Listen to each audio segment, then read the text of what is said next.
TJ Jones, we here. State of the Saints podcast, top notch, everything's top class. Know the play before they snap it. Going forward, never backward. Mr. TJ Jones getting it done. What's going on, Who Dat Nation? It is yours truly, TJ Jones, and yes, I am the host of the State of the Saints podcast. Thank you so much for checking out the State of the Saints podcast, where we talk New Orleans Saints. I want to make sure I'm not talking through my laptop microphone. All right. Okay, hopefully y'all can hear me. I'm talking through my microphone. Last episode, I don't know what the heck was going on. I was talking through my laptop the entire time. That's the reason why I had an echo, but shouts out to everybody. Thank you so much for choosing the State of the Saints podcast for your listening and viewing pleasure. I am, once again, TJ Jones, the host of the State of the Saints podcast. But, of course, I'm not the only host. I got several co-hosts here on the State of the Saints podcast, and that is the lovely people that are in the chat. So, if you're new to the channel, brand new, you just stumbled across this black guy, like, man, he talking Saints. Let me see what he talking about. Very, very simple. All you got to do is very, very simple. Put your comments in the chat. Hey, what's going on? It's TJ Jones, the host of the State of the Saints podcast, and we're about to do what it do, baby. You probably have something to say about the black and gold that's burning hard in your soul. Take those fingers, give them the working. Put them comments in the chat. Put those comments. Put them in the chat. All you got to do is go ahead and put them things in the chat. I want to hear what you got to say. I want to hear from you. Talk to me and not so bad. Oh, you ain't got to worry about it. All you got to do is talk to me. I talk back to you now. Put those comments. Put them in the chat. All you got to do is put them comments in the chat. I want to hear what you got to say. I want to hear from you. Talk to me and not so bad. Talk to me. I guarantee you. I'm going to talk right back to you. Nice.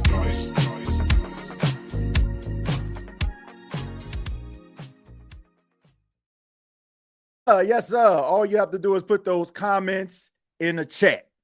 And in the words of Cochise, from one of my favorite movies of all time, Coolie High, for all the brothers that ain't here, that didn't roll up on a live stream and probably checking out the show a little bit later, probably not caught up, or probably watching it on repeat. Shouts out to them after show boys. Shouts out to them after show boys. Shouts out to them after show boys. They be tweeting and be posting, they be tweeting and be posting, they be tweeting. Yeah, them after show boys. They be tweeting and be posting, they be tweeting and be posting, they be tweeting. Yeah, them after show boys. Shouts out to all the after show boys and after show girls out there. Really do appreciate your time. Thank you so much. Really do appreciate it. But let's go ahead and get into it. As I'm trying to take a look, seems like we're not able to stream on X for some apparent reason tonight. Let me see if I can actually get that going so we can go ahead and get started. Don't know why it doesn't want to stream, but whatever. One monkey ain't stopping no show, and by one monkey I mean X, so make sure you check it out. That's why you have to subscribe to the channel. But let's go ahead and get into it, man. Y'all see it at the bottom of the screen. We're going to continue our talks about the New Orleans Saints making blockbuster deals. The New Orleans Saints have been in their bag, and if you checked out the thumbnail on YouTube, you see that, Mickey Loomis driving that Loomis truck, no pun intended. I mean, even though, it was a play on words, money falling out the back, Mickey has been in his bag. And I have to say, ladies and gentlemen, although last episode we said that we aren't going to apologize to Mickey Loomis because he's the reason why the Saints were in the situation they were in, you have to admit that they are doing the right things in order to make this team watchable again, right? Last season, the New Orleans Saints got the Saints fan base excited, watching Tyler Shough over 9 games, and gave Saints fans endless possibilities of what the future may hold. And also, the fact that you actually had Tyler Shough playing that well in those 9 games pretty much made the New Orleans Saints an appealing destination. Thus the reason why you have some highly touted free agents like David Edwards, Noah Fant, and Travis Etienne added to the team. I don't think that happens. I said it last episode, so I apologize for people that heard this. But for those that didn't, I said that Tyler Shuck is making the Saints attractive. Anybody that's a free agent and you get opportunity to go to a team that you basically can decide that, right? When you're an unrestricted free agent, you can go anywhere you want to. Most of the time, the guys that are unrestricted free agents, they probably were first-round draft picks most of the time, probably got picked in the top 5 and went to a poverty-stricken franchise like the Jets or the Raiders. And then now you have an opportunity to go wherever the heck you want to, rather it's being close to home, your family being able to watch you every single week, come to the Superdome like Travis Etienne, who is from Jennings, Louisiana. Or if you are a guy like Noah Fant that just want the damn football and want a quarterback that's going to be able to give you the football, this is the place for you. And once again, credit to the New Orleans Saints organization, because we all know that some tough decisions had to be made. Let's keep it a buck. Tough decisions indeed had to be made. There was some long mainstays with the New Orleans Saints that are no longer with the team. I think we all seen Demario Davis farewell address, dressing the Who Dat Nation, talked about the 8 years he was with the Saints. Everybody loves Demario Davis. As of right now, upon the making of this video, Cam Jordan is still an unrestricted free agent. The Saints ate the money. So you have to believe that it's the end for Cam Jordan as well. We seen, for those that were on X or Twitter, or whatever you want to call it, Chris Jones, the interior defensive tackle for the Kansas City Chiefs, tweeted Cam Jordan. So I don't know exactly what that means. I don't know if the Chiefs are talking with Cam Jordan or he just wants Cam Jordan to accompany him on the Chiefs. Regardless, Cam Jordan is still a free agent and he'll find a home somewhere, because you're not going to allow a guy that is an Iron Man, doesn't miss any games, 37 years old, and in the last time we seen him on the field, last season he had 10.5 sacks. So Cam Jordan going to be all right. But it's unfortunate that happened. But once again, it is a business. And when you're dealing with business, sometimes you have to make tough business decisions. But the New Orleans Saints continue this whole free agent train and getting Saints fans excited from coast to coast when they added, once again, Kaden Elliss. Signed Kaden Elliss to a 3-year deal with the Black and Gold. So Kaden Elliss, who was a New Orleans Saint, I think he was a 7th-round pick out of Idaho, was a backup linebacker, played a little bit on special teams and sporadically on the defensive side of football. We know that Demario Davis spoke very highly of Kaden Elliss, talked about his football knowledge and how talented he was. The last time Kaden Elliss was in a Saints uniform, he had 7 sacks, and he was a backup. He came in towards the end of the season, and that was one of the reasons why he was able to go to Atlanta, and they signed him to a deal. Now, I heard something that I had to laugh. At. You had Atlanta Falcon fans out here that are saying that they made Kaden Elliss, that Kaden Elliss became better because he was on the Atlanta Falcons team.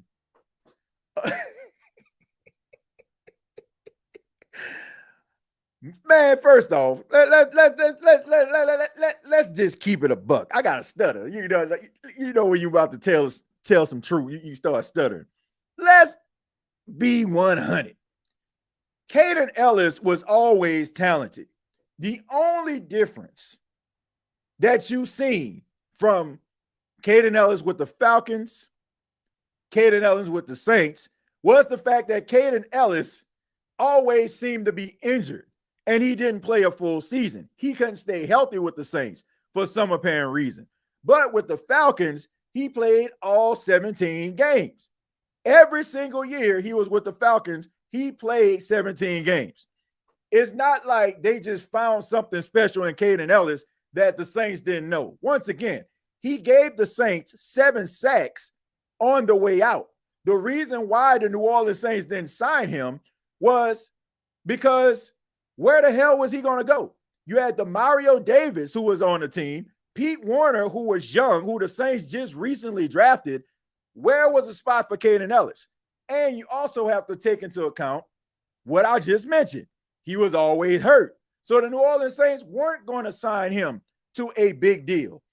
But he was able to become that leader, that captain on the Atlanta Falcons team.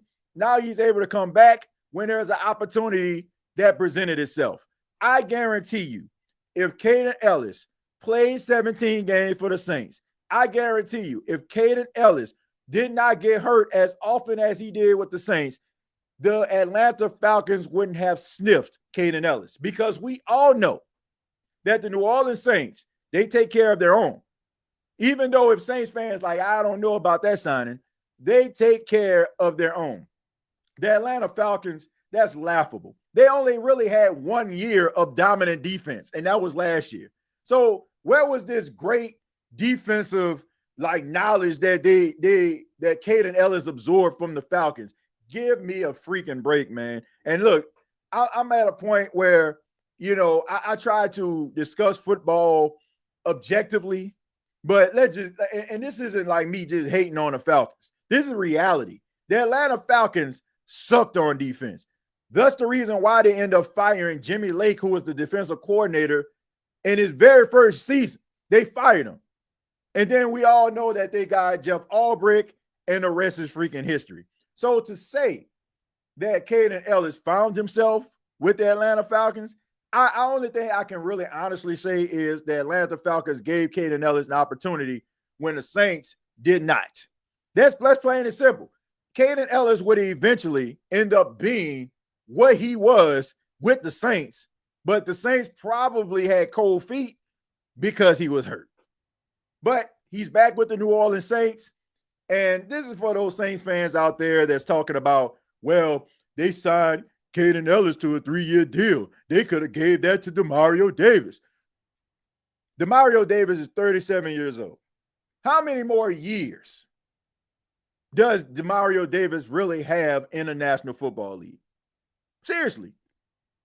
And before people start talking about, Demario Davis, he had 140 tackles. He had more tackles than he did his entire career. It was his best season statistically. That is true.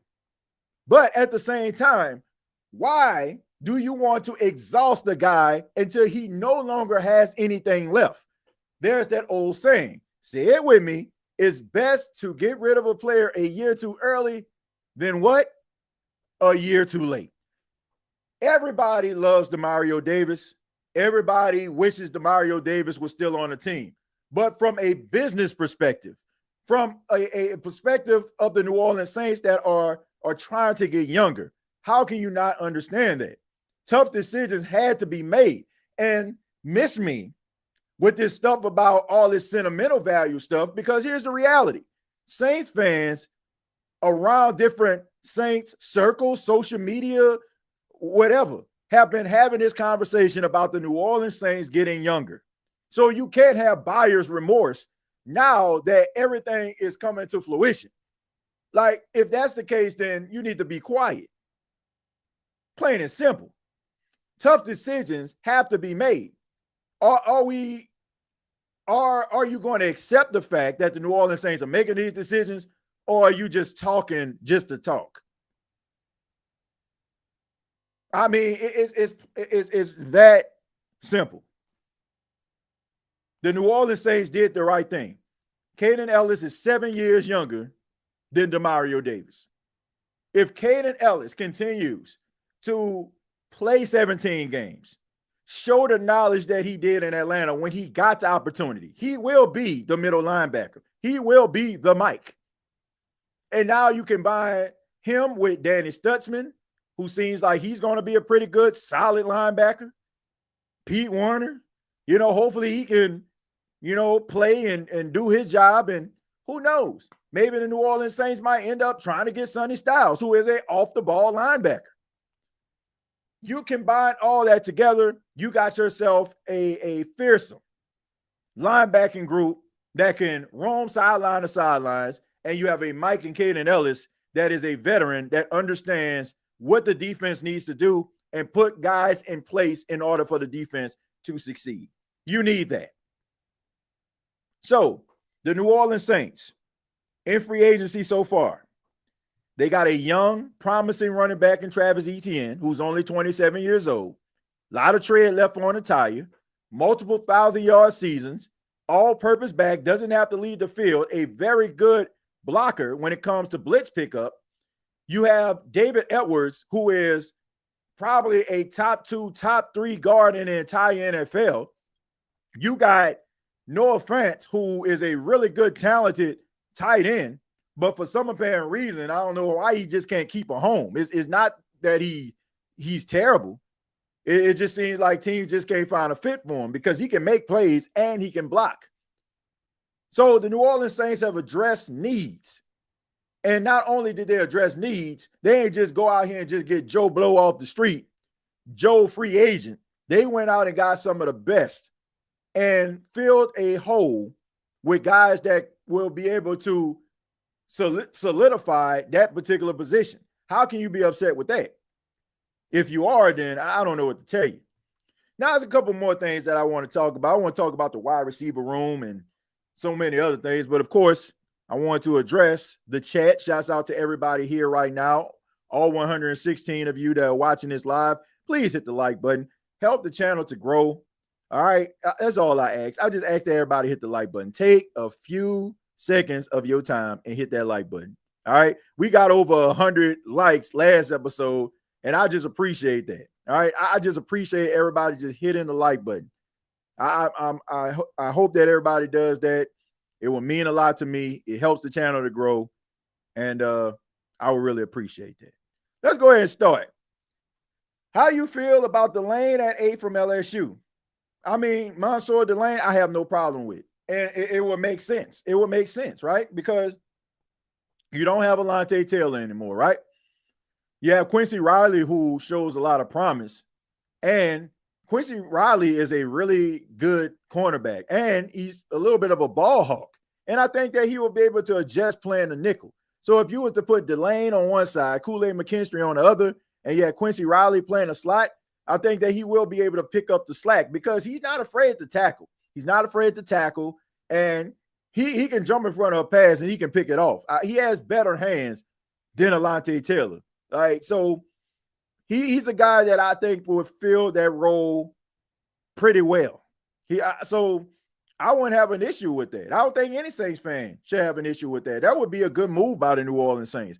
This is what I talked about last episode. For those that rolled up on this episode today, probably didn't check out the last episode. And once again, I apologize to people that did watch the last episode or took part, and I'm sounding like a parakeet. But the Saints pretty much set themselves up to go in any direction. Some of you didn't like the idea of the Saints trading back, but it's a possibility they could because they address positions of need. And although they have positions that they can address, if you're bringing in guys, for example, like Chris Bell out of Louisville for a top 30 visit, well, Chris Bell isn't worth the number 8 pick in the draft. I'm sorry, he's not. Right. So if you was to trade down or maybe get him in the second round, you can understand that. So gaining more draft capital, be able to add more youth to the team, why the freak not? Why the freak not? I mean, that makes perfect sense to me. I understand people want to sit there at 8 and be like, okay, let's select this guy, right? But if you can get more draft picks, if you can get more young guys on your team, that's less money that you have to pay. There's less exhaustion for your cap. And you have a guy on your books for at least 4 years where you can just basically pay the rookie minimum. Why not? Especially if that guy can come in, jump in, and make plays right away. You can get 2 guys like that instead of 1. I don't understand why anybody would have an issue with that. But if they were to get the lane at 8, why would anybody have a problem with that either? He's a shutdown corner. He's not afraid to tackle. He's a physical guy, right? He's rangy. And clearly he's the best cornerback in the entire draft. So outside of Caleb Downs, who is a really good player in the secondary, I feel like he is the best. Mansour Delane is number 2. So There you have it. And then number 3, in my opinion, is Colton Hood. So if the Saints can get Colton Hood, who is projected to be a second-round pick, let's say if they get a wide receiver in the first round, or they move back and maybe get an interior lineman in the first round, or, get Vega out of Penn State, and you get, Colton Hood, who is projected to be in the second round, or Chris Bell. Regardless, I mean, it sounds like a win-win situation to me. To not be at the mercy of the salary cap, to not be at the mercy of the NFL draft, hoping that all the stars align for you, it's pretty cool, man. Pretty cool. Man, think about this. For those that ever rolled up on a casino, right? You ever went to the casino and they give you credit? Like, so you can go up here, they give you credit, you play this slot machine here, you can play this table there. Why am I worried? This isn't my money, right? I'm playing with credit. But it's different. When you roll up in there with your own money, now you got to be strategic about the games that you play, right? You think a little bit more. Now you can play freely. That's how the Saints should feel right now, because they address positions of need. So now you can just sit back and get the BPA. And for those that don't know what BPA is, best player available. So it's win-win for the Saints. Win-win. Want to thank Doc for the 499. Says the free agency moves gives us a lot of flexibility for the draft. Absolutely. You don't want to be at the mercy of the draft. Heck, you don't even want to be at the mercy of free agency. But if you can address positions of need in free agency, there's nothing wrong with that. There's nothing wrong with that. It's been a long time since the New Orleans Saints was able to address needs very early. Like, the Saints address needs before the official league year happened. If you're watching this on a Wednesday night, it's officially the 2026 season today. And we knew 2 days ago what the New Orleans Saints were going to do once the new league year starts. And I had to say this because we all know what happened with Max Crosby, right? I mean, until the deal is signed and the ink is dry, I mean, teams can renege, right? So at the end of the day, they made really good decisions, and it's been a long time since that happened. Jerry says, we miss you on a roundtable Tuesday night, TJ. You know what, Jerry? I'm going to be honest with everybody. I didn't know they was having a show. Like, I'm serious. Like, there was no reason why I should have missed that show. Like, I'm going to tell you what I was doing. I just bought WWE 2K26. I was playing the My Rise mode, and I'm just chilling. And shouts out to my boy Clay. He covers the Carolina Panthers. For those that don't watch the NFC South Roundtable, it's a show. It's a 4-man group, right? Each representative of a team of the NFC South. I'm a proud representative of the Saints, right? And he hit me up. He was like, are you coming on? I'm like, I looked at it maybe an hour after the show ended. I looked on YouTube. I'm like, 31 minutes ago. I'm like, dang. And it was into it, man. It was in a bag, man. So I ain't got a reason why I missed the show. I'm going to be honest with you. I really don't. I was just chilling, and I did not know. I didn't get the slack. That's basically it, Jared. I wish I had a logical explanation of why I missed the show, but I was charging my phone. I wasn't near it, and I was just playing a video game pretty much, so I was just chilling. I was just chilling, man. Like, that's basically it. But, man, shouts out to my boy Bro Talk. Shouts out to James. Shouts out to Clay. They do an amazing job. Shout out to my guy, Kobe, man. Like, they did an amazing job, man. So I'll be back, man, next time they do a show. And hopefully, what I plan on doing is I want to do a make good show where I just basically just send a video and get my thoughts on each and every one of their free agent acquisitions and what I think about it. All right. So, shouts out to Roundtable, man. They do your boy right. And, man, we've been, rolling with them about 2 or 3 seasons now. And, man, shouts out to all those brothers, man. Shouts out to Richie, who covers the Jets. I've met him for the first time in person at the Combine. Shouts out to TD. I mean, just amazing guys, right? Just amazing guys, man. And they, what they have done with that channel and what they have done with that brand, I'm just glad to be a part of it, man. So sorry I missed the show last night, fellas, but they did a hell of a job. They ain't need me. Let's see. What if the BPA of Jeremiah Love, TJ? I hate to say it, Paul, but I think that ship is sailed. I really do. I just don't see the point. Like, I get it.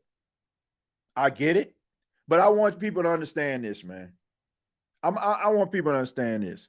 And look, I'm not trying to big time or anything like that. I want to make this very, very, very clear.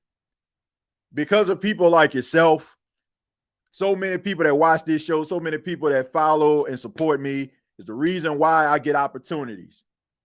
But going to the NFL Combine, I'm going to let y'all in on a little secret, right?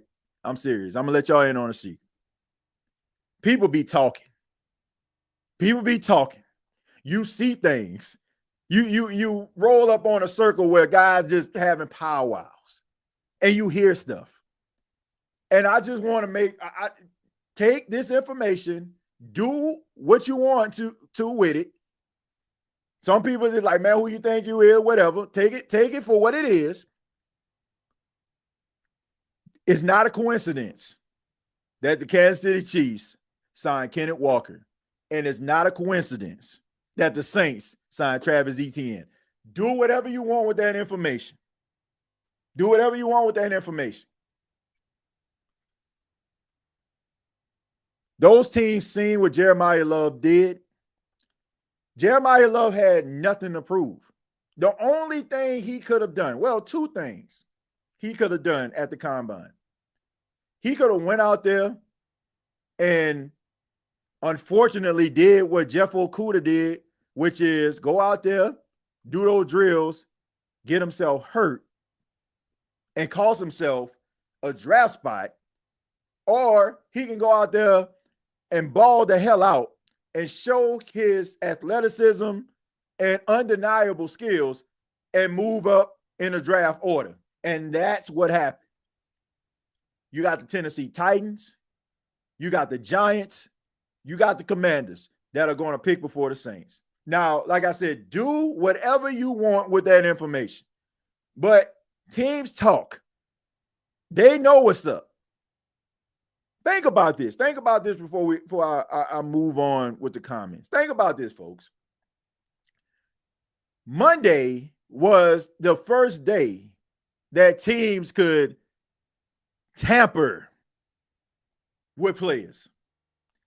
It started at 11 o'clock Central, 12 noon Eastern. You don't find it ironic that teams at 12 o'clock, you knew that Malik Willis was going to the Dolphins. You knew that Travis Etienne was going to the Saints. You knew that David Ellis was going to the Saints. You knew that, all right, well, we'll forget John Ridgway because he was with the team. But all these different moves, how the hell did that happen in less than 30 minutes? Think about it.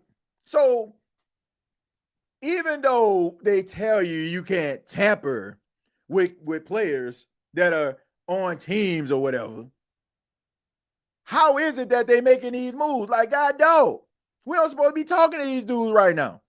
So you're telling me that can happen, but you don't think people can talk and know the pulse of the draft order, who gonna go with who? If that was the case, if nobody was really talking about Jeremiah Love and positions of need, like for other teams, wouldn't involve Jeremiah Love, why would the Kansas City Chiefs go out and get Kenneth Walker? Why would the Saints get Travis Etienne? Why would the Arizona Cardinals go after Tyler Algier? Like I said, do what you want with that information. Do what you want with that information. Caleb Downs. Yeah, Caleb Downs, man. That would be a good move too. Look, I'm not arguing with any of these players. Those classic NFL draft moments here on the State of the Saints podcast where I'm like, what in God's name are the Saints thinking by going after XYZ? You won't get that this year. Unless they about to get a kicker in the first round, like they about to pull a Raiders, getting Sebastian Janikowski back in the day. I mean, how can you be upset with any position that they go after? If they get Sonny Styles, are you upset? If they get Ruben Bain, are you upset? If they get Cornell Tate, are you mad? Like, no, Caleb, who cares? Like, just get a really good player that can fill a need, that can play right now and fit in your defense, and nobody will say anything at all. I'm just telling y'all, like, this is one of those years. The Saints pretty much addressed the positions of need, for the exception of that offensive line when it comes to Cesar Ruiz. I think everybody pretty much content with the offensive line as long as Eric McCoy stay healthy. That's the X factor. Can Eric McCoy stay healthy? If he can stay healthy, then you should be okay. I mean, if you get Cesar Ruiz, somebody to compete with him, if you was to draft, I don't know, Emmanuel Pregnon out of Oregon, who had a 88 pass blocking grade, a 89 run blocking grade, like, and you just phase out or make a trade with a team for Cesar Ruiz, I think your offensive line might be something. But at the end of the day, who getting mad at that? Who getting mad at that? The NFL is unpredictable. It is very unpredictable, Slim. But at the same time, these teams talk. They talk to these players. Come on, man. 12 o'clock, and then all of a sudden, Malik Willis going to the Dolphins. Like that, insiders sitting on that information, man. They sitting on the information. They are sitting on the information. People talk, man. I'm telling you, people talk. People talk. They talk, man. They know, like, there are ways around it. Like, maybe your agent can't talk to a team, but to say a back channel can't talk, a person that doesn't have anything to do with it. Hey, my buddy who's a former player that I represent. Just so happen to roll up on a coach. Hey, how you doing, coach? Somebody said that they may be interested in your team, and the organization responds, I mean, if they're interested, we might have a 4-year, $51 million deal for them. I mean, man, there are ways around it. There are ways around it. You can break the rules without breaking the rules. TJ, give us the low, brother. I'm giving you the low. Give me the low. I'm telling you without telling you. Okay? I'm telling you without telling you. I mean, that's the best I can tell you. Get in where you fit in, man.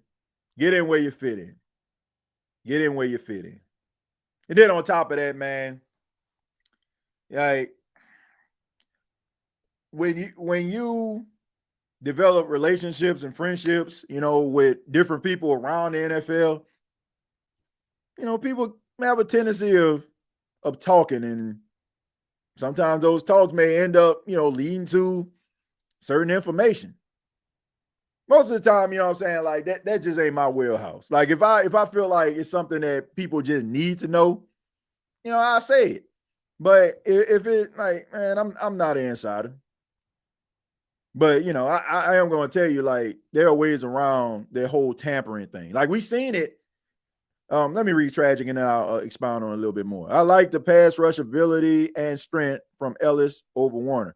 Yeah, man, I just think Pete Warner, I'm not going to say, like, his days are numbered, but if the New Orleans Saints were to, let's just say if they was to draft Sonny Styles, I can see the New Orleans Saints trading Pete Warner. And I wouldn't be surprised if that happened. If the Saints get Sonny Styles, I think Pete Warner probably going to end up getting traded. The Saints are going to try to find a suitor for Pete Warner. Because Pete Warner is not beating out Sonny Styles. I can tell y'all that right now. I can tell you that right now. This guy is special, man. It's all I heard the entire time I was at the combine. Like, people were raving about this dude.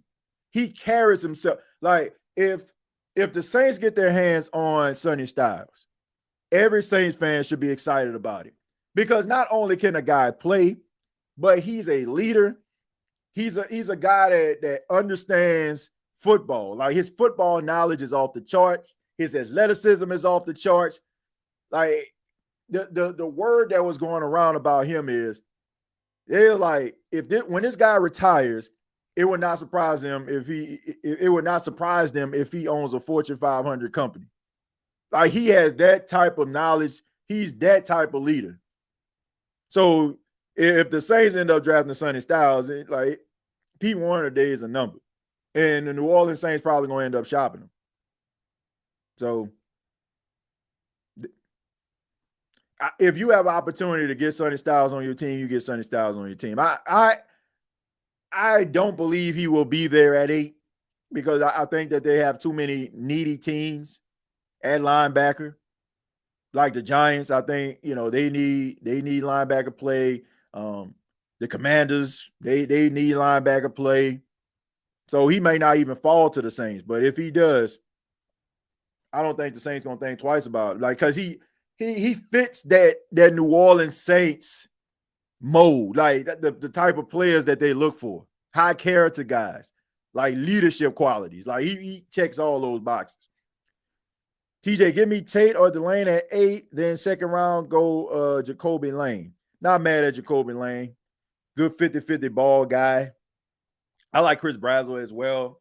I think that he's more of a 50-50 ball guy. He can stretch the field. He got some Randy Moss in him, man. He got some Randy Moss in him. I'm not going to say that he is Randy Moss, but he has some Randy Moss in him. Like he can high point the ball. Even though he has a smaller frame, he's only 198 pounds. Like you can add some more muscle onto him, and he will be unstoppable force. Like he would be a unstoppable force. Like especially like in a red zone, especially as a down the field threat. I think his possession, receiving skills needs a little bit of work sometimes. But I just think that involves him getting into the strength and conditioning program of a team. And know how to use his hands and being able to win those matchups. That's the only knock I have on him. But when you look at a guy like Chris Bell, right? Chris Bell, he's ready now. Like what the Saints need as far as a possession guy, a big physical guy, like because he's like 6'2", 220. So you ain't bullying Chris Bell. You're not bullying him. And then, Tyler Shuck wants him. I mean, he's been lobbying for him since he showed up on Airline. TJ, let me get Carnell Tate and David Bailey. Then I'll be content. Yeah, if you can get David Bailey, good luck with that. That man is definitely going to be top 5. Probably going to go to the Jets where they probably going to end up ruining his career like they do so many other guys. We need to attack edge, cornerback, and wide receiver during draft offensive line depth later rounds. Yeah, edge you definitely need edge. Like you definitely need to be looking at the edge, but I mean, I don't know what the Saints are going to do. I mean, they should be looking at edge. They should be looking at cornerback, and I'm pretty sure they are. But I just want people to understand. It's all about your preference, right? Everybody can make a compelling argument. And every single person that has said a name or who the Saints need to draft, they have compelling arguments. And it's hard to disagree with that. And, I'm not just trying to, just say everybody, like y'all own it, but it's the truth. I'm not trying to, just gas everybody up. It's the truth. If they get Delane, it makes sense. If they get Caleb Downs, it makes sense. If they get Sonny Styles, it makes sense. If they get Vega out of Penn State, the interior lineman, it makes sense. Pregnine makes sense. Carnell Tate makes sense, right? I mean, there's so many different angles the Saints can approach this whole draft process, but it's a good feeling to have, right? It beats what it used to be when the New Orleans Saints had Drew Brees and so many other pieces around them, and then all of a sudden everybody knew that the Saints needed a cornerback, and they just draft Peyton Turner or something. Like, come on, what are we doing here, right? What are we doing? And by we, I mean the Saints. What are they doing? You know what I'm saying? Like, that's like you can't fathom that. Like, okay, you got a big long wingspan, 6'6" defensive end. But what you going to do about cornerback? And then most of the time, unfortunately, these guys got long wingspan, but they still can't get to the quarterback. And now the quarterback has time to eat up your secondary because you didn't address the cornerback position. It's not like that. So there are so many angles they can go at. Go after. They can go in any direction, and it would be understandable. Jesse Jackson, thank you very much for the $10. Says, if the Saints draft Styles, we have a legit 3-4 defense. Put him on the edge with Ellis and Stutzman in the middle and Harold Perkins. What's your thoughts, TJ? Okay, I want to make this clear about Sonny Styles. Sonny Styles is, maybe he can provide some pass rush for you, but that's just not his wheelhouse, right? I mean, he's kind of like the Fred Warner type. Like Fred Warner is just a tackling machine. Probably going to end up with 15, 16 tackles in a game. Like you're not going to get past him. Really good in coverage because of his experience at safety. He's not so much of putting his hand on the ground, rushing the quarterback type guy. Now, maybe he possessed that skills. Maybe he possessed those skills. Maybe Ohio State didn't use him that way. But he only had one sack. But he had 80-plus tackles. And he can cover tight ends and running backs because of his experience, once again, at safety. But there's not necessarily a bad thing because that's the reason why you pay Chase Young. That's the reason why you pay Carl Granderson. Those are your guys. And hopefully the Saints can get somebody like, Nadane Tucker out of Western Michigan, who isn't really getting talked about as much. But he's a 3-4 defensive edge rusher who had 14 and a half sacks last season. He's probably a guy that's probably going to end up being a 3rd or 4th round pick. And let's just say the Saints were able to get Tucker. That's a really good pickup. People probably be like, Western Michigan, the Dame Tucker. Please, look at the tape. 14 and a half sacks, and it wasn't like, oh, man, he was getting late to the quarterback and, he just fell on. No. Dude was dominating. So if the Saints can land a guy like Nadane Tucker, wouldn't have a problem. But once again, if Sonny Styles does get drafted by the Saints, if they don't use him like that, it's still understandable. It's understandable. But you have yourself a really smart off-ball linebacker, I can tell you that right now. Let's say I'll take the whole Ohio State team, please. Yeah, I mean, look, you can't go wrong. That's amazing, man. You're going to have Arvell Reese. You're going to have Caleb Downs, Sonny Styles. Like, you're going to have all these guys, like, getting drafted in the top 10. It's Carnell Tate probably going to end up being. I haven't seen anything like this, and I'm probably going to pretty much date myself. I don't think I've seen that since. Y'all remember, like, that Miami, like, national – well, they didn't win a national championship, but they went to the national championship where they had, like, a bunch of, like, first-round picks. Like, I think they had, like, 11 guys going to first round, like, just something crazy like that. I mean, it was unbelievable. Even Willis McGahee, who tore everything he had, like, even he got drafted in the first round. Like, they had an embarrassment of riches back in the day, man. That Miami Hurricanes team that didn't win a national championship but should have. I mean, it was unbelievable. But you're going to see that in Ohio State. But that's what happens, man, when you get 5-star athletes, the top players in the entire country. And I don't see that slowing down because there's a lot of Ohio State players that's going to hear their name very, very early in next year's draft. Like starting with Jeremiah Smith, right? I mean, so, yeah, you already know. TJ is reported that Carnell Tate ran a 40 for coaches and posted a 4.45 and a 4.47 after he slipped on both attempts at the combine. Well, I seen it up close. I seen it up close, man. And I seen the first time, I will admit, he got off to a bad start. Like, it was a bad start. The second time, it was better, and he ran a 4.5. But some people are accusing, I want to say, I don't know if it's Ian Rappaport or Adam Schefter, whoever leaked it first, that they basically covering for him. I don't know. Some people at the combine, they have their own watches. They don't do the one on television, right? You have scouts like in the crowd or in the press box, and they have a stopwatch. And they're doing it in the exact same time, and some of them come up with different 40 times. That's why, like, I don't have one down here, but there's a program. And on a program, there are a list of guys that are going to take part in different events.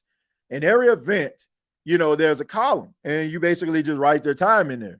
Most of the time, it's like for reporters to be able to go back and, write their articles or whatever. But it's also for people that are scouting, for them to be able to put that stuff in there and put it in their memory banks. So I don't know.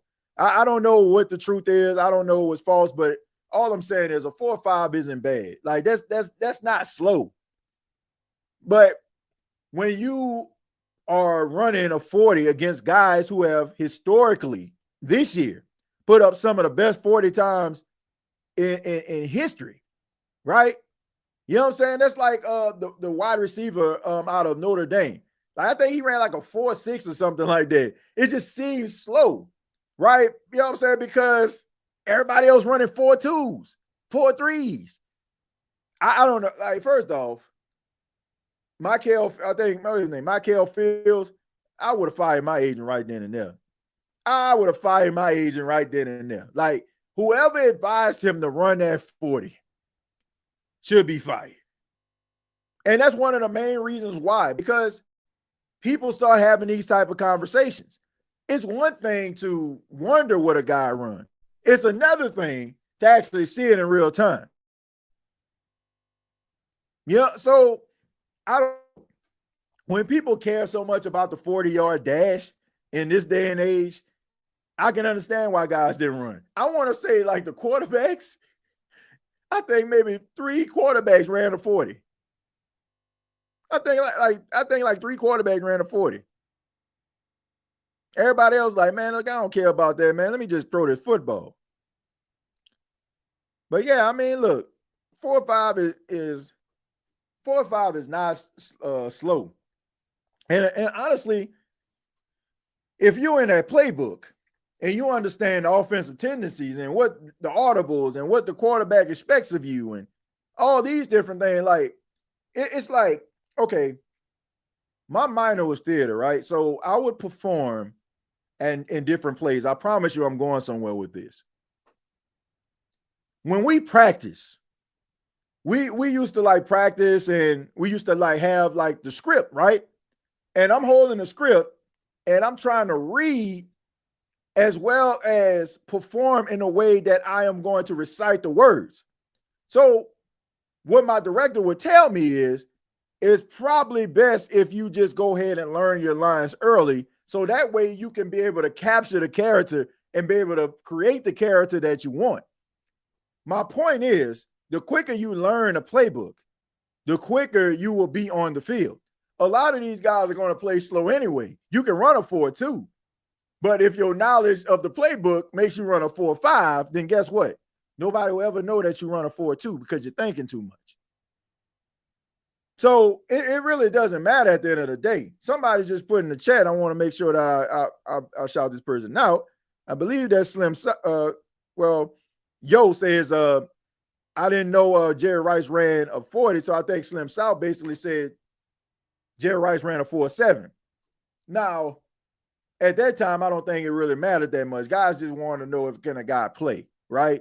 That's pretty much what it came down to. But now it's like everybody wants the fastest guy and they want blazers. But I'm just saying, like, if you run a 4.2 and you're not in that playbook, you're not gonna play fast anyway. You're just not. So it's pointless. Like, can you play? Are you smart enough to absorb the information of the offensive playbook? And maybe you'll see that 4.2. TJ, he also an X receiver, so speed isn't the main attribute you want. It's the ability to separate your route running, catching ability, and physicality. Yeah, I mean, look, you got to be able to check all those boxes, man. You got to be able to check all those boxes. Let's see. Says Calvin, what's happening? I ain't seeing you in a minute. Also giving a shout out to Calvin there. I want to make sure, what kind of receiver is Tate without Smith? Who's that dog?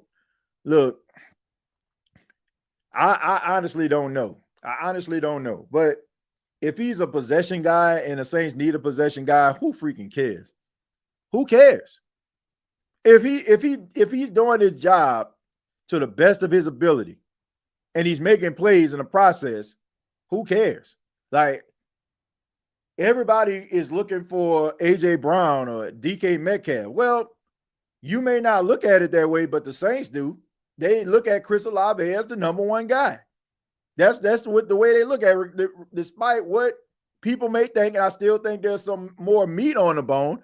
Now, I will say Chris Olave looks better since the Saints traded Rashid Shaheed and he aligned himself with Tyler Shuck. Really good 1-2 punch there. But who cares? I do not care. Like, at the end of the day, if Chris Olave gets the majority of the targets, he gets targeted 11 times, he catches the balls, I don't know, 8 times for 110 yards, and then you got Carnell Tate who catches the ball 6 times for 72 yards and a touchdown. Who gonna sit up here and say, well, man, Carnell Tate, he's not that good? No. If you throw him the ball, he making plays. Who cares at the end of the day? I'll give you an example. When Mike Thomas came to the New Orleans Saints in the second round, Brandon Cooks was the Saints' number one receiver. Brandon Cooks was the Saints' number one receiver. He was the number one guy. Michael Thomas became so undeniable. When Drew Brees threw him the football, he caught everything. He basically caught everything. So he made himself into that number one. He forced that. The Saints didn't they didn't say, okay, man, Michael Thomas is going to be our number one guy. He became that. So if the Saints draft Carnell Tate to accompany Chris Olave, who cares? This is what I want people to understand. And I was having this conversation this morning. Everybody wants DK Metcalf on one side, Jamar Chase on the other, George Kittle at tight end, I don't know, Saquon Barkley at running back. That's not realistic. When I talk about guys like Jalen Pope, when I talk about guys like Trey Palmer, I'm not saying these guys are all pros, but what I'm telling you is the Saints don't need a bunch of all pros. Maybe it makes put your mind at ease, but take a look at the history. When the Saints were the greatest show on turf, what was that, 2012? Who was the top receivers? You had Jimmy Graham, you had a scat back in Darren Sproles, and you had Marcus Colston, who was pretty much the possession guy. One all-pro on that team, and that was Jimmy Graham. Let's take a look at Marcus Colston when he was in his prime. It was Marcus Colston and a bunch of speedy guys and Devery Henderson and Robert Meacham. And the Saints still got it done. I don't understand this angle that Saints fans have these days that all of a sudden, like, they got to have premier top-notch receivers on every side. If you have a quarterback, like everybody expects Tyler Shuck to be that guy, we seen Tyler Shuck take the New Orleans Saints when it comes to mediocre receivers, got Dante Pettis, Ronnie Bell, Devon Vele, got these boys out here looking like something. So who's to say, okay, if they get Chris Olave, add another receiver, and Trey Palmer and Jalen Pope, who are not bad. Only people that don't watch football, in my opinion, think that Jalen Pope and Trey Palmer aren't good enough to be able to play football. If you didn't watch Trey Palmer, like, Trey Palmer was eating up the Saints when he was in Tampa. I don't know, maybe you didn't watch, maybe you cut it off because the Tampa was beating the hell out the Saints, but Trey Palmer was making plays. Trey Palmer was the main reason why the Tampa Bay Buccaneers beat the Philadelphia Eagles in the playoffs. But for some apparent reason, he hurt. So out of sight, out of freaking mind. Tampa didn't want him, so why should the Saints want him? Like, give me a freaking break. sometimes guys fall to organizations and they just don't have a spot for them. That don't mean they ain't good. That just means that the team felt like, man, this guy can be useful to some other team.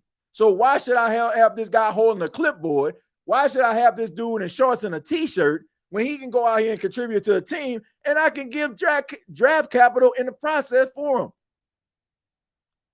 Like, I just don't understand that, man. I don't get it. Like, I don't understand it. I don't understand why everybody wants to be first to the party. Like, allow situations to happen. Sitting up here talking about, oh, man, this dude suck. He suck, man. He can't play. Man, this team didn't want him. Like, man, the Saints fans want to be in poverty. Like, man, shut up. It just bothers me when people say things and they don't even watch tape. First thing people do, just sign such and such. First thing they do is go to Pro Football Focus to formulate their narrative. Don't know if that dude played dead in a Western movie. But sitting up here acting like they know what the hell they talking about. Then watch no tape. No tape at all, but won't sit up here and act like they're the smartest person in the room, making yourself look like an idiot. Sometimes organizations fail players. Do anybody understand that? We just watched Sam freaking Darnold, who bounced around the league after being drafted by the Jets, went to the Carolina Panthers, went to the 49ers, went to the Vikings, to the Seattle Seahawks, and now he's in a freaking Super Bowl. With the Minnesota Vikings, had them boys winning 14 games at the starting quarterback. Where you go actually matters. How a team use you actually matters. Stop falling for this narrative like, oh, well, that player must not be good. Look at the usual suspects. The Jets, Raiders, Carolina, Bengals. Some of these teams out here that haven't made the playoffs ain't won jack. But yet we won't sit up here and act like it's the players' fault. Come on, man. Sometimes, okay, I will admit sometimes it's the players' fault. But can we all agree that sometimes these teams that constantly picking in the top 5 every single year fail these players? The teams picking in the top 5 fail these players. And maybe these players just need opportunity and a team to put them in a position to succeed. It's not always 2 + 2 = 4. Oh, 2 + 2 must equal 4 because this team gave up on this guy. Well, hell, maybe the team should have gave up on this guy. Maybe the guy is happy that the team gave up on him. So now he can go out here and ball the freak out. Give guys an opportunity. And then if they don't end up being good, let's have a conversation then. Everybody wants to be ahead of the curve, but they won't get any style points for that. I keep telling everybody, what do you get out of being right when your team is trash? What do you get? Oh, I'm going to pound my chest. My team, 4-12. Let me pound my chest. I told y'all that's going to happen. Who wants to be right about a team being garbage that you love? Who wants to who wants to sit up there and beat on their chest? Y'all should listen to me because the team won 4 games. Who cares? Congratulations. Hooray. They suck. Like you want some brownie points for that? All I'm saying is give guys an opportunity. If they not like that, they not like that.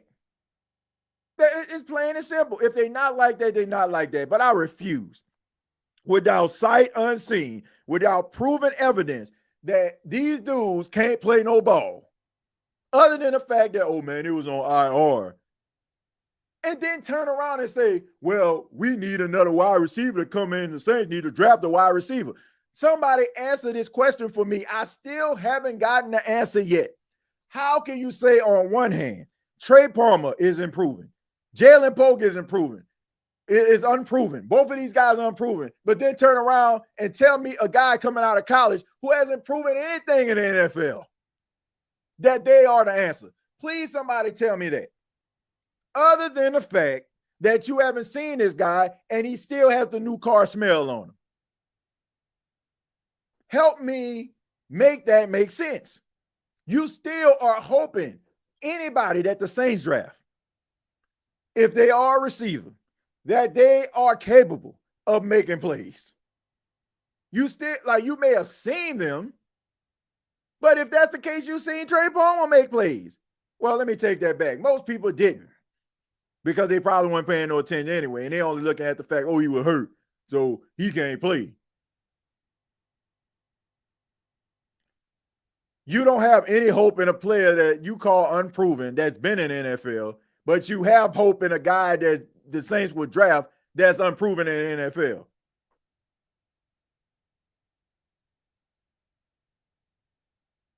Doesn't make any sense to me. I'm sorry, man. It don't make any sense. Like, let's reserve the judgment till the facts come out. I know we live in this microwave world where everybody just wants to be like, hey, I'm saying this is going to happen. This too shall come to pass. And then all of a sudden it comes back and be like, man, I told y'all. That's why y'all need to subscribe to me, because I know what I'm talking about. Like, look, you give enough takes. I have done, I don't know, man, about 1,900 episodes of this show. I'm pretty sure there's a lot of things that I haven't gotten right, and there's some things that I have gotten right. It just happened. It comes with the territory. But sitting up here rushing a judgment based on what? Guys get hurt all the time and come back and end up being pretty doggone good for a team. Like, if everybody had that mind frame, then damn, why the hell why did they sign Drew Brees? Drew Brees was a 6 foot tall, 209-pound quarterback with a bum arm and didn't have arm strength to begin with. Let people tell it these days, oh man, they shouldn't have signed this Brees dude. What he gonna do? I'll tell you what he's going to do. He's going to Canton in a couple months, and he's going to get enshrined in the Hall of Fame. Now, I'm not saying these guys are going to end up doing that, but all I'm saying is you can't rush the judgment. You can't be sizing guys up and, oh, man, he don't look like he can ball. Now, he don't look like he can do nothing. Like, just want to sit up here and be like, man, the Saints got that guy. Like, come on, man. Everybody just started off with an opportunity. I don't care how good you are. I don't care how great you were in college. A lot of great college players then end up being great pros. And mediocre college players end up being great pros. Small college guys. I just wish that people just chill out sometimes, man. Like, I don't know, man. I don't know. But I will not. I won't stand for that, man. I will not. I will not stand for people just sitting up here ishing on Jalen Pope and Trey Palmer sight unseen. Sight unseen. People like you would think that individuals would have learned their lesson with the whole Devon Bailey situation. Oh, man, he ain't on the field, so he must not be able to play. Turns out that the only reason why he wasn't playing is because of the depth chart. It happens, folks. You know, like, it wasn't the fact that he couldn't play. It was the fact that, okay, we got Brandon Cooks, got Rashid Shaheed. These are the guys that we trusted in. Brandon Cooks leaves, goes to the Bills, and Shaheed get traded to the Seahawks. Devon Bailey just automatically just become a go-to guy, making plays. 3rd and 14, Devon Bailey making 15-yard games. 3rd and 18, he making 21-yard games. Touchdowns against the Miami Dolphins, balling a freak out. Oh, man, Bailey, he looked like a real top guy. Like I said, man, like you would think you'll learn your lesson for that. Like, we see guys all the time go to bad situations, get lost in the shuffle, teams, write guys off, and then all of a sudden they resurrect their career. Baker Mayfield is another one. But nah, man, he can't play, man. He can't play. I ain't play, man. He ain't play last year. He was on IR, so, man, I don't even know why the Saints got him. The draft is so deep at receiver, there are some freak athletes on the defensive side of the ball that will be going in the top 10. this is a deep draft at receiver, but it's also a deep draft for number 2 receivers. I want y'all to understand that. I'm gonna let y'all in on another little secret, being at the combine. The route running from a lot of those receivers was atrocious. I'm talking about everybody. I'm talking about like, because we talking about scouts. We talking about like, man, hey, I don't know about this route running. Mediocre to bottom tier route running. You know who ran the best routes out of everybody at the combine? This is no lie. Jeremiah Love ran better routes than the most of the wide receivers. I would say Lemon, Concepcion, they probably was the only, like the two that really stood out. Makai Lemon, KC Concepcion were like the only two that really just ran crisp routes. Other than that, Jeremiah Love ran better routes than the wide receivers did. And this isn't just me in my, like, giving my opinion. It was the general consensus.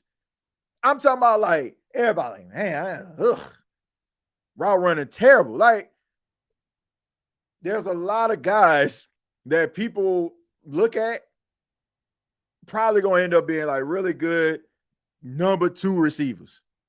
They got a lot of good number 2s, and there's nothing wrong with that. There's nothing wrong with that. Being a number 2 receiver isn't bad. Like, number 2 receivers still gonna go over 100 yards most of the time. They still gonna get a lot of targets most of the time. Unless, you know, like they just got a certified dog at number 1. But ain't nothing wrong with that. But the route running was very, very suspect, ladies and gentlemen. Very suspect. I don't know, dude, with your nervous, cold feet. I don't know what was going on. But that was the talk at the combine on that Saturday when those guys were running routes. Man, I don't know about that route. Man, that out route, like, man, it was very questionable route running. Like I said, Lemon, Concepcion were the only two that really honestly stood out when it comes to the route running. Like, you see Concepcion, like, in person. I'm talking about this guy, smooth. I'm talking about smooth. I'm talking about smooth as silk, man. I mean, he ran that gauntlet. I mean, flawless, like great body control, like great hands, and Lemon did as well. Like, I don't know what the problem is with Lemon. I know people like looking like how he was, you know, his eyes and all that kind of stuff. That dude a dog, man. Dude a dog.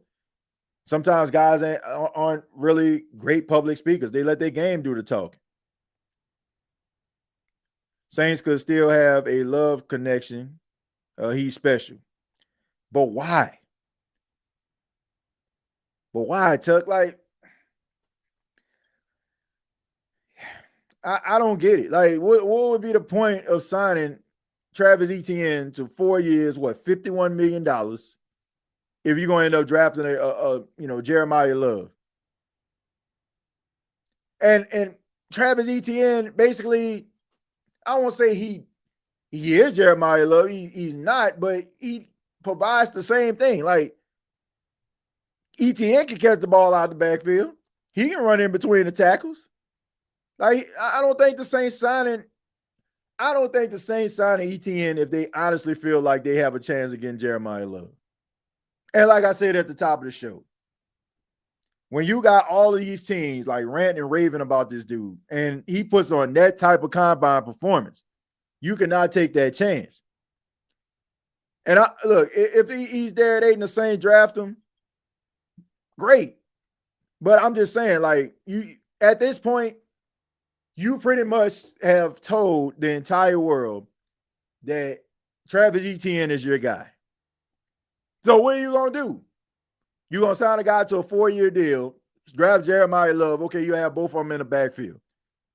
How do you think Etienne will feel about that? Like, I mean, I'm pretty sure he signed with the New Orleans Saints with the intentions of being their feature back.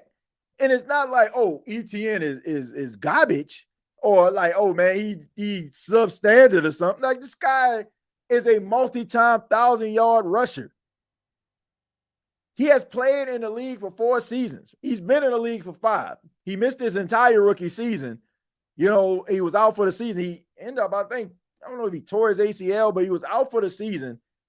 He got lost, ironically, in a game versus the Saints in preseason.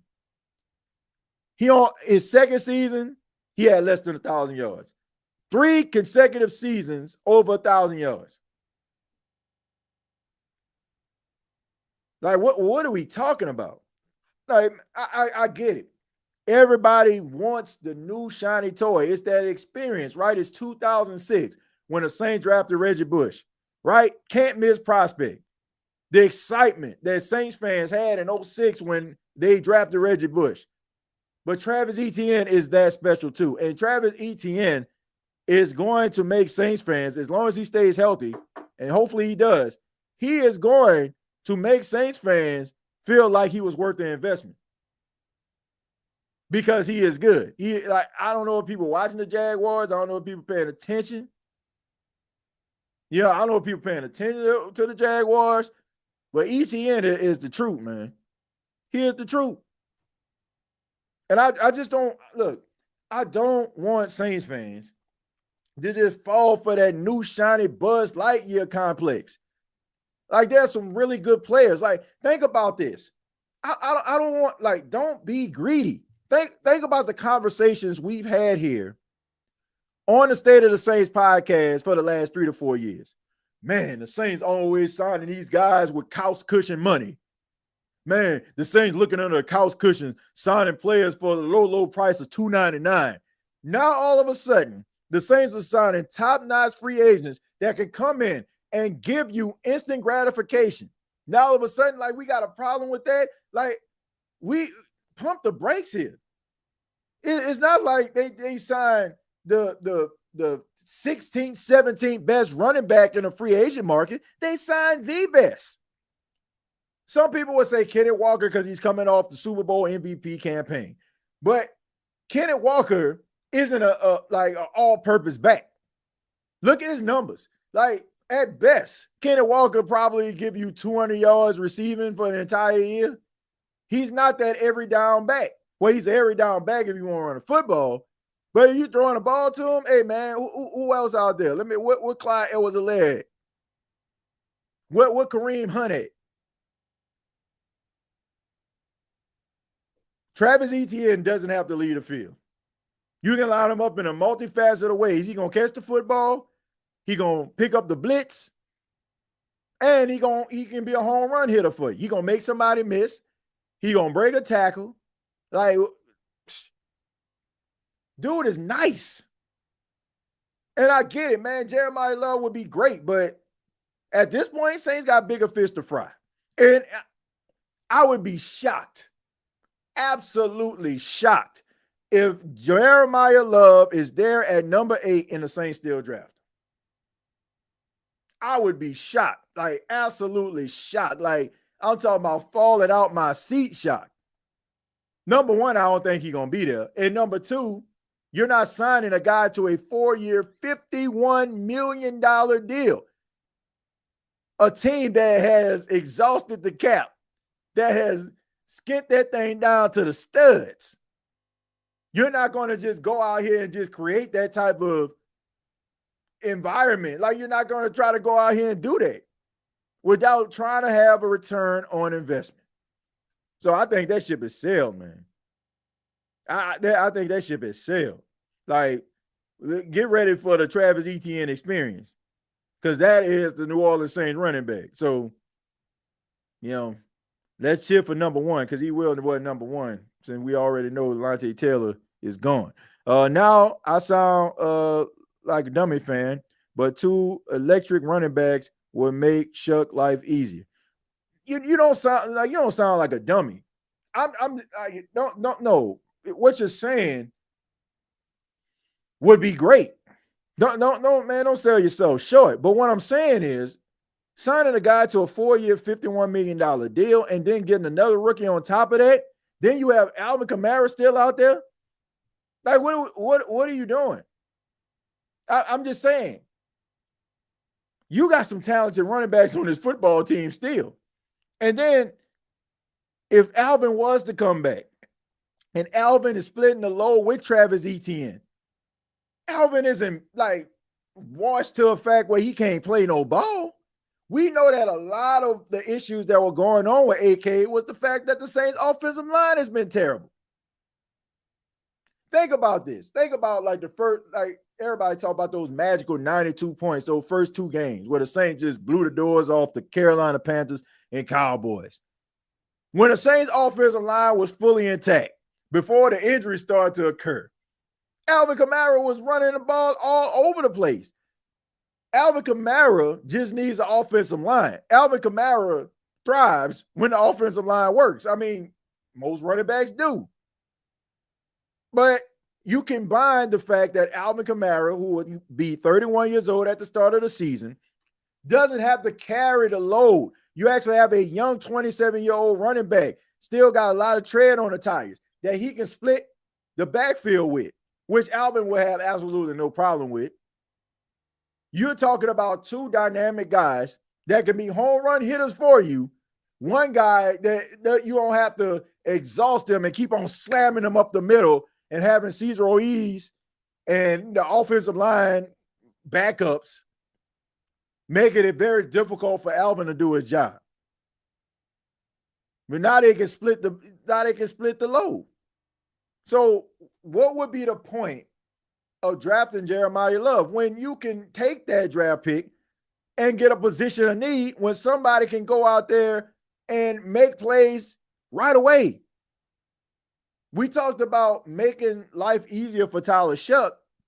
You made life easier for Tyler Shuck when you signed David Edwards as the left guard and Travis Etienne as the running back. They have made Tyler Shuck's life easier. It may not be the way that some people anticipated.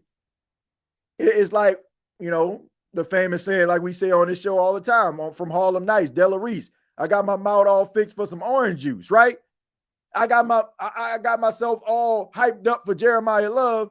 Now I need to get him by any means necessary. Well, no, you don't.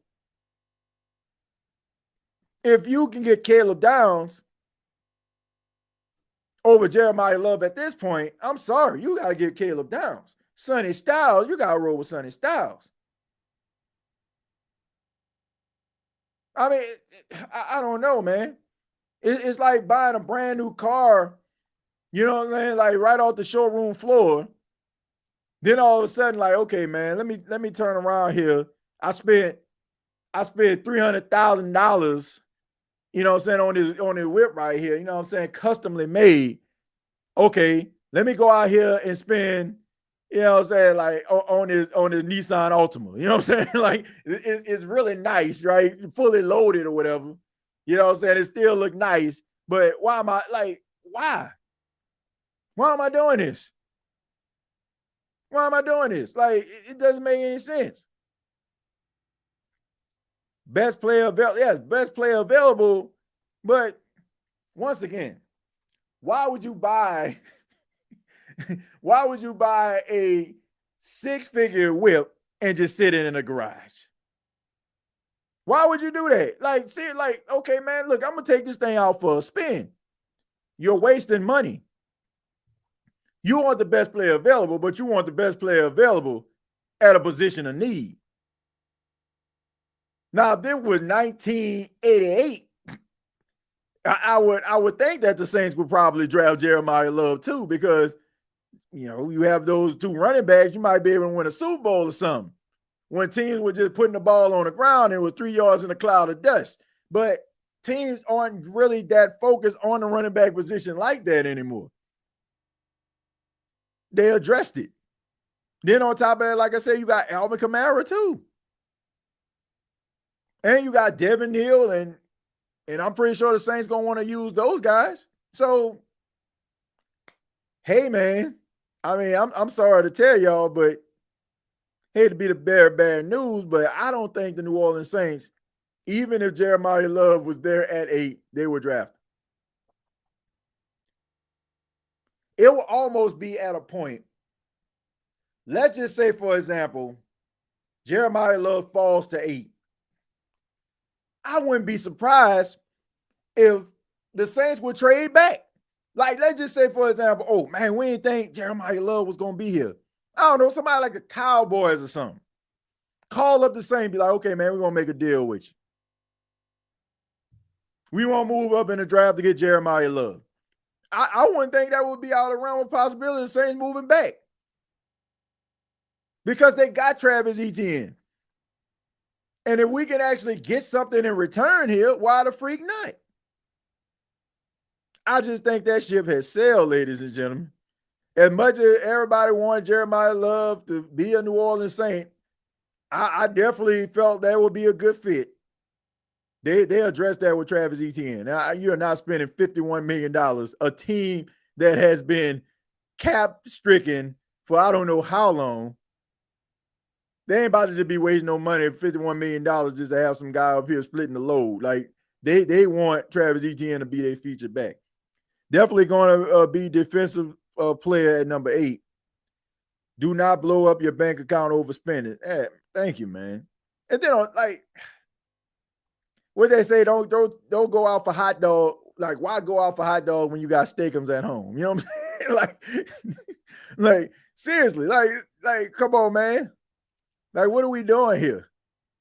Like, it's like having a custom-made suit. You know what I'm saying? Like, do we really need the top hat? Man, like, do we really need to be looking like Mr. Monopoly up in this month? If Love there at 8, sell that pick at exactly. That's why I feel like what happened. It would make sense. Oh, we didn't think Jeremiah Love gonna be here. That's when you sit there and wait for the phone to ring. Because now you have leverage. And teams are like, well, they got ETN. And I know they ain't going to draft Love. This might be our chance. Got to play the game, folks. Got to play the game. What do we want?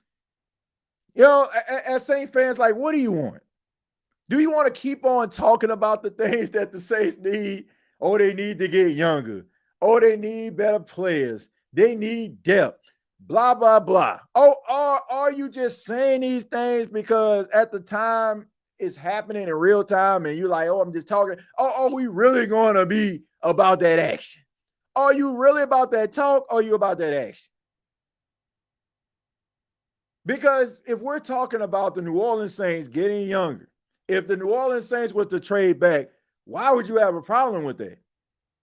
If you can get additional draft capital, another young player that you can bring to the team and add depth or add a starting spot, a guy who you don't have to pay for the next 4 to 5 years, where you could actually bring in another veteran, somebody else that can actually add to your team to make your possibilities at a Super Bowl championship more realistic. Why wouldn't you want to do that? Because I like how it sounds that they got Jeremiah Love, that I like how it sounds that I can buy a Jeremiah Love jersey. Well, I mean, great. But I tell you what sounds even better.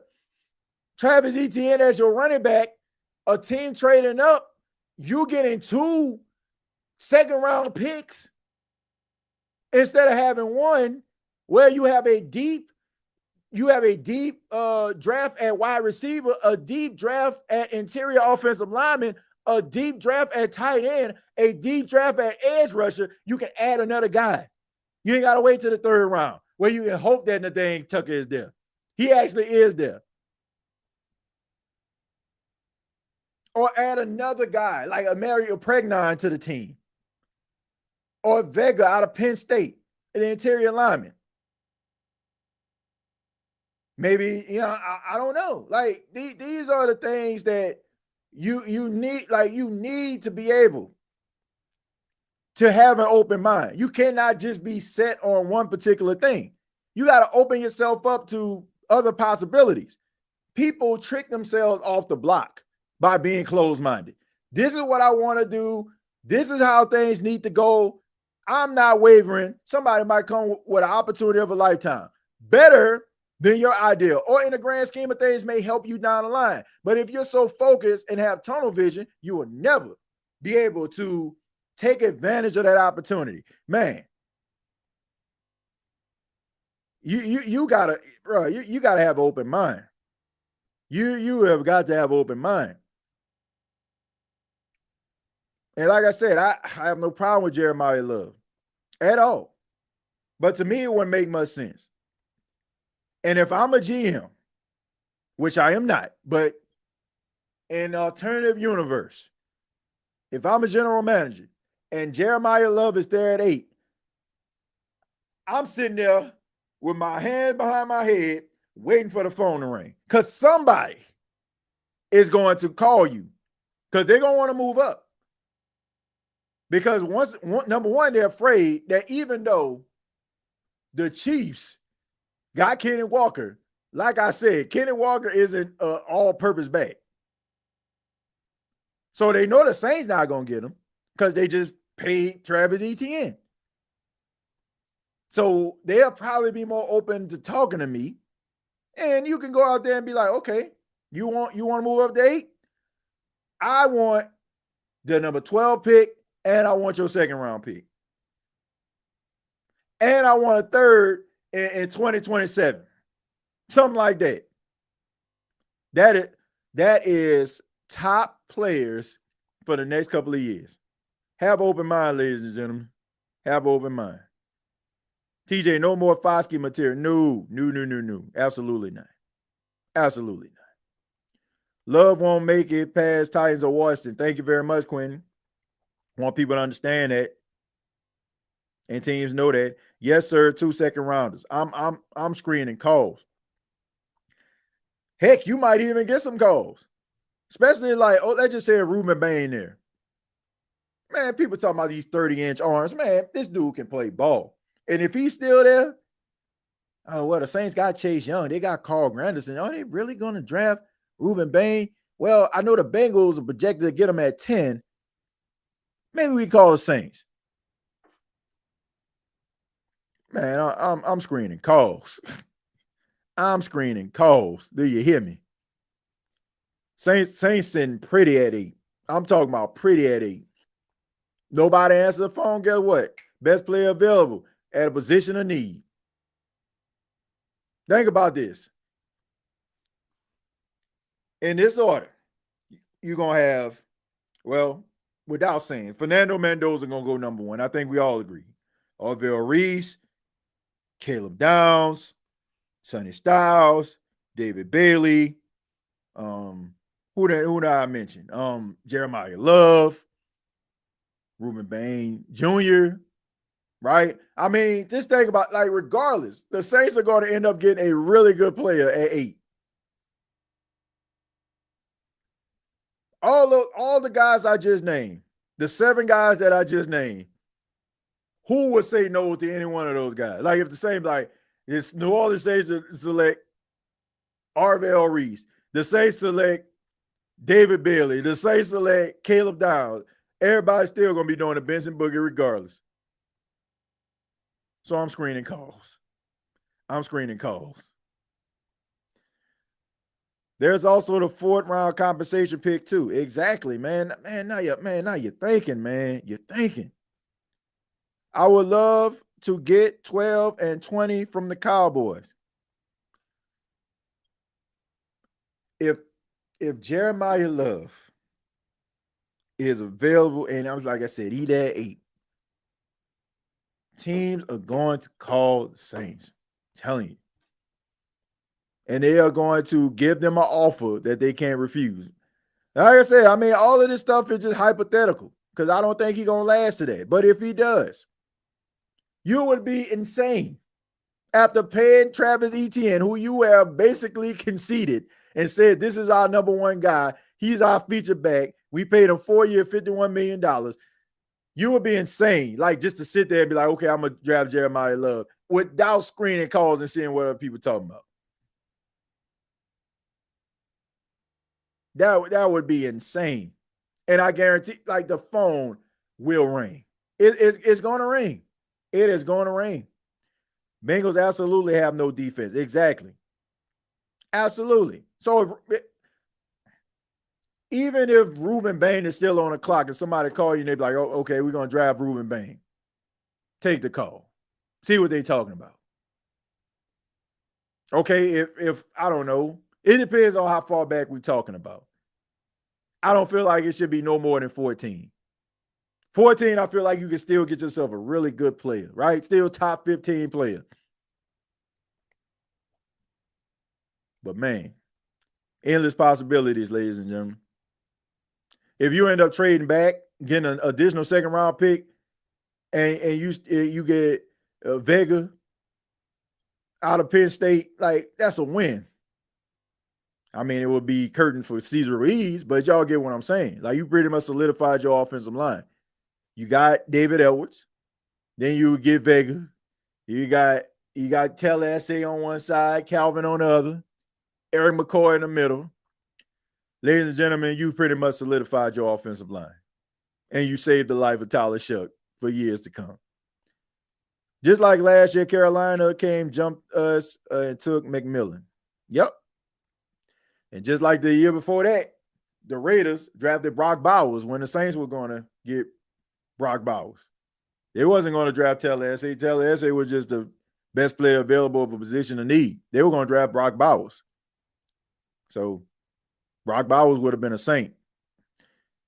I would definitely be a new era if Mickey trade back. Well, look, this is a perfect year to do it. A perfect year to do it. At first, before all of these free agent deals, I was like, oh, man, what the heck are we talking about here, right? That's why I was on. I'm not going to lie. But now that you address these position of needs with some of these highly touted free agents, it's not like, once again, it's not like you just got guys that were middle of the pack. You got top-notch, top 3 skilled position players at their particular position. Offensive line, well, not wide receiver, running back, tight end. You got the best guys that were available out there. It's not like you just got some chopped liver guys that you just hope they're paying out. No disrespect to Jack Stool, but he's kind of one of those guys. He's like, okay, man, he gonna block for us. Noah Fant gonna block for you and catch for you, and gonna be a contributor on your offense. But I hope that the New Orleans Saints can break this curse of tight ends they sign. I mean, I don't know what it is, man. These tight ends that the Saints just sign and they just come to the team, they forget how to play, right? You remember when they signed a tight end from the Colts, everybody thought was gonna ball out, didn't playing out. I mean, Jared Cook, I mean, he was all right, you know what I'm saying? I guess Benjamin Watson, yeah, second time around he was. First time he was pretty good. But, hopefully he can break that curse. Where the Saints actually just sign a tight end and they just forget how to play football. TJ Etienne is the best at inside zone. AK is better at outside zone. Both are great in pass game dynamic duo.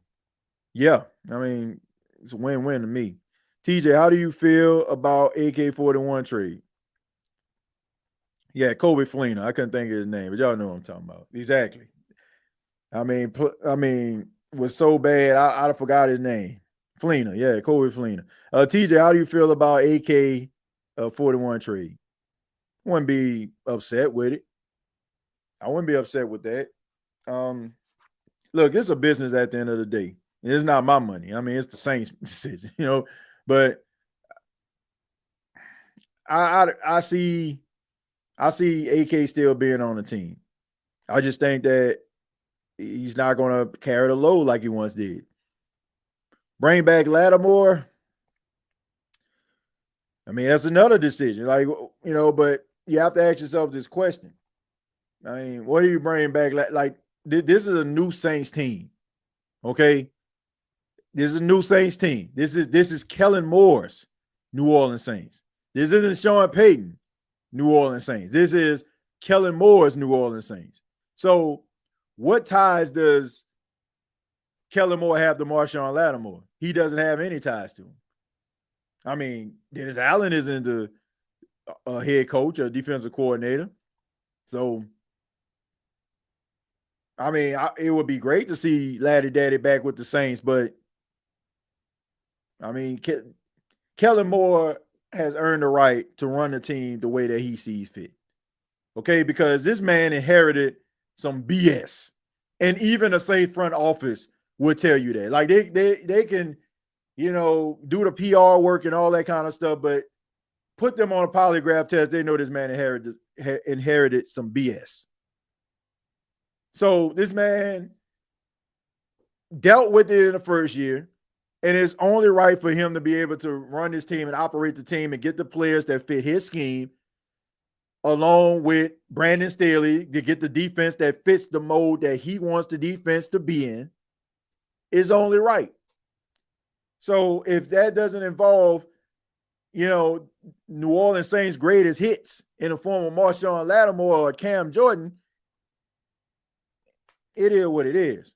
And we all have nothing but love and respect and admiration for Cam Jordan and Marshawn Lattimore. But at the end of the day, this is Kellen Moore's team. This is Kellen Moore's New Orleans Saints team.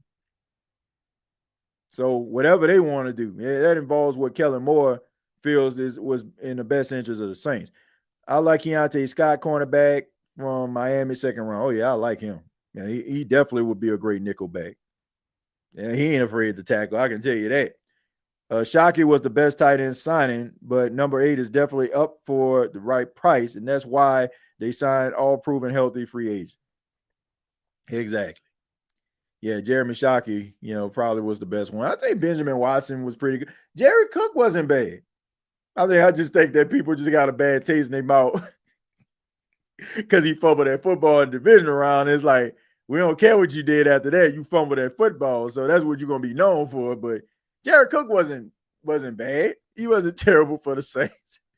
It's just the fact he fumbled that football, and, that's unforgivable right there. Like, man, Saint fans look at, man, we beat the brakes off Tampa 2 times, and then all of a sudden it's like this man fumbled football cost Drew Brees that championship in the final year is unforgivable. So that's kind of what it is.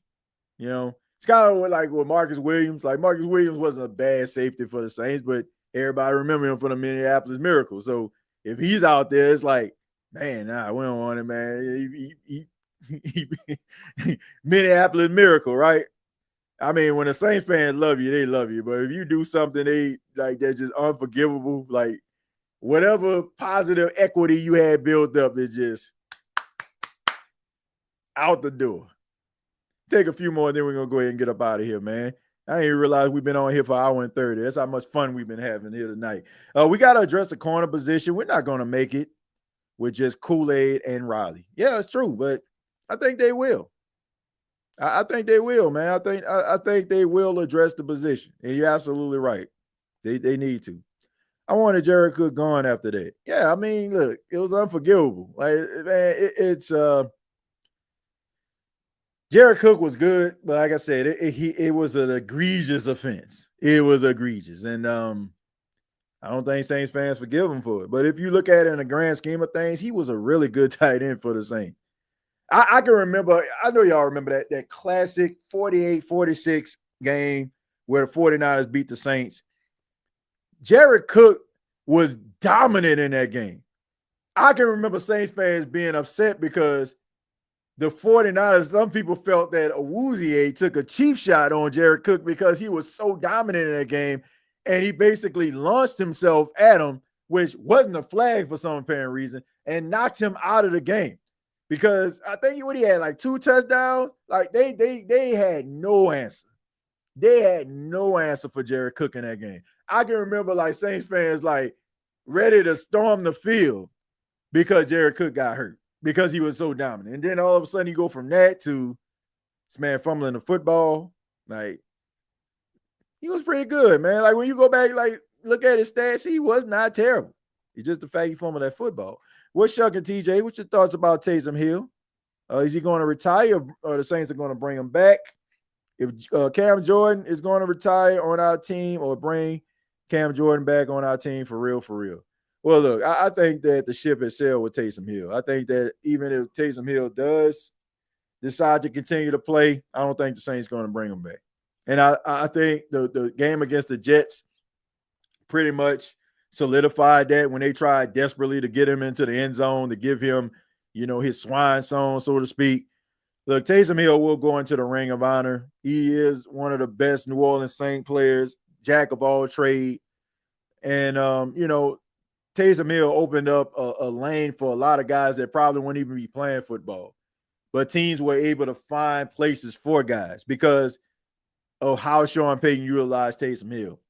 But look, we all love Saints players when they give their all to the team, mainstays, team guys. But once again, it goes back to the conversation at the top of the show. Do you want change? Or are you just going to continue to talk about change? Or are you just going to be spitting in the wind, like just pounding the drum just so it can make a sound? Or are you going to really be serious in the takes and the thoughts and the views? Tough decisions have to be made, man. Tough decisions have to be made in business. Tough decisions got to be made. If you own a business, if you are a manager, if you are in any type of leadership role, tough decisions have to be made. And it may not be decisions you want to make because you got to think about the person that you're talking to, how it's going to affect them, how it's going to affect their family, how the teammates are going to feel about it. But at the end of the day, it might be for the betterment of the team. The Saints understand that they got to turn the page. And it's best for Saints fans to embrace that, especially since the majority of Saints fans have been wanting what the Saints have been doing for the last couple of days. They've been wanting it for years. So there's that old saying, suck it up, Buttercup. Taysom Hill is an all-time great for the Saints. We'll go into the Ring of Honor one day. But I think that ship is sailed. If he continues to play in the National Football League, it won't be for the Saints. Probably be for the Broncos. And finally, why would Cam retire after a year he had last year? I hope Cam goes to Baltimore or Buffalo and at least compete for a ring if the Saints don't think it's going to work. Saints ate that contract, so it's almost like the Saints will have to pay him twice. Think about that. But if anybody is worth it in the eyes of New Orleans, probably would be Cam Jordan. But I don't think he's coming back. I mean, he could come back, but I don't think that's going to happen. But at this point, I mean, everybody loves Cam. Everybody loves Cam Jordan, man. And wherever team he goes to, you're going to wish him well because he's not going to the Falcons, right? He's not going to the Falcons or any team in the NFC South. He just not. He just not. It's just not happening. I see Cam. There's a couple of teams I can see Cam playing for. All right. If the whole Buffalo Chiefs thing don't work out, I can see him playing in Arizona because he's from there. And, Arizona is kind of turning the page. They'll probably want some leadership inside of that locker room. I can see him playing in Minnesota. I can see him playing in Detroit. Jets, because of his, his relationship with Aaron Glenn. But if I can break it down, it would have to be a contender. I can see him playing for the Chiefs. I can see him playing for Minnesota. I can see him playing for Arizona. Those are the three teams I can see. Cam Jordan. Two of those teams that I mentioned are playoff caliber teams, can flirt with the playoffs, can flirt with a Super Bowl contention, depends on who they bring in. One of those teams, I just think they would use him for leadership purposes and trying to keep the locker room afloat and going alongside guys like Budda Baker if you're Arizona to try to make sure that the locker room is intact. Would you bring back Deontay Harris for special team or return game? Well, that's if Deontay Harris want to come back, or Hardy. And shouts out to Deontay, man, because brother been on his mental health journey, and he stepped away from football for an entire year. I think I just seen a video from him. He put on cleats for the first time, and he was talking about how he struggled with public speaking and how he has been advocating for mental health and stuff. So, man, hopefully that brother, has his mental health in check, because that's the most important thing. But yeah, I think that Deontay Hardy is a talented special teams guy, and he's worth like kicking the tires on, like if he wants to continue to play. But yeah, I mean, that wouldn't be a bad idea. We know that he's a talented guy on special teams. DeMario and Cam in New York say it ain't so. Well, look, I kind of feel bad for DeMario Davis, and I understand like going back to the Jets, and I think it has a lot to do with the fact that he does understand that his football life is about to come to an end in the next couple of years, and he just wants to make as much money as possible to be able to set himself up, man, take care of his family. And I have no problem with that at all. But part of me just feels like Aaron Glenn isn't going to survive the season. And look, I like Aaron Glenn. Met him, I met him at the combine. Like, very nice guy, but a part of me feels that the Jets brought him back because they seen what happened last year. They probably feel like it's not going to work out, but in the process of it not working out, this is me putting on my tinfoil hat. It might end up landing them Arch Manning. I'm just saying, like, there was some issues that were going on. Maybe they just feel like, okay, let's just bring him back, man. Quarterback situation might be a little bit better next year. You got a lot of guys that can play the quarterback position, and we might be so bad. Might have to end up firing old Aaron, but in the process, might end up landing that number 1 pick, landing Arch Manning. And I can tell you that we all know the history, right? We all know the history, of the of the Mannings now. So, I mean, might be one of them situations where old Cooper might say, we ain't playing for no Jets. Might want to trade that pick. But at the end of the day, it puts them in a position to be able to draft Arch Manning. I'm just saying. But final thoughts, ladies and gentlemen, the Saints are hitting it out the park. Mickey Loomis, Kyle Harley, same front office in their bag. Kind of hard to disagree with any of the decisions that they made when it comes to the free agency. Can't go wrong with the draft picks. If they get the best player available at a position of need at eight, or they trade back, nothing wrong with that situation. Give these wide receivers a chance to be able to show you what they actually have. Pretty sure the Saints are going to draft a wide receiver at some point. They didn't draft one at all last year. I'm pretty sure they'll draft one this year. Pretty deep draft at wide receiver. Think the Saints are going to end up getting one. And also, like, man, just enjoy the process. It's been a long time since the New Orleans Saints actually signed free agents before the league year started. I mean, we knew what they were going to do. So just enjoy this. Spend most of your time talking about the Saints not being able to get anybody. Now they got somebody. I get it, man. You want to dot the I's and cross the T's, but also just appreciate what the team is doing and enjoy, the Saints actually trying to rebuild this thing where you can actually have some watchable Saints football and not just looking at the moral victories week after week.